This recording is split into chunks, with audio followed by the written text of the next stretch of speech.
Still in quarantine. I'm Richard Rellis here with columnist Bob Robb, and all the discussion over the marijuana initiative is going to be essentially whether to legalize marijuana or not. But Bob, you've looked into the details under the hood, and outside of just the plain legalization question, you found some things that you find disturbing. I do. The first is sort of the sequencing. The state is being asked to license commercial recreational marijuana operations when it's still illegal under federal law. And while I believe strongly that we should lift and erase the criminal penalties associated with the use of marijuana, and the initiative does that. That part of it, I think, is the appropriate next step for Arizona. But before we set up a commercial industry, I think we should wait until it becomes legal under federal law. Otherwise, you create a no man's land in terms of the legal landscape. Even more disturbing is the blatant self-dealing being done on part of the funders of the initiative, which are overwhelmingly the people who are currently in the medical marijuana industry.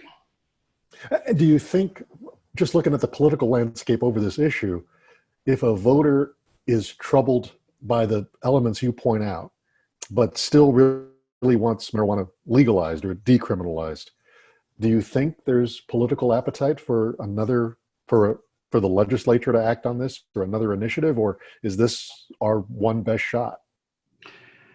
Regretfully, I don't think the opportunity exists for the legislature to act and simply remove the criminal penalties associated with small quantities of marijuana, which I think is the appropriate next step. There's just too many Republicans in the legislature who believe that it should remain illegal and by the prosecutor's argument that is a useful prod to get people into drug treatment programs.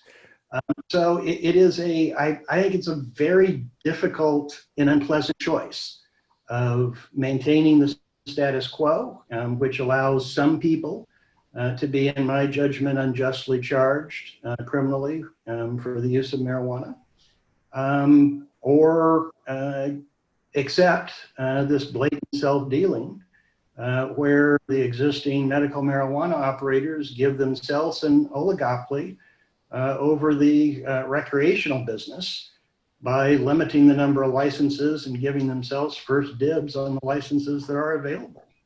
And of course, with any voter initiative in Arizona, it's protected and difficult to change once the voters put it in place. And it is particularly with this one because the initiative identifies the minor changes that the voters deem in furtherance of their interest, which is the one area where the legislature can, by a 3/4 vote, actually change something.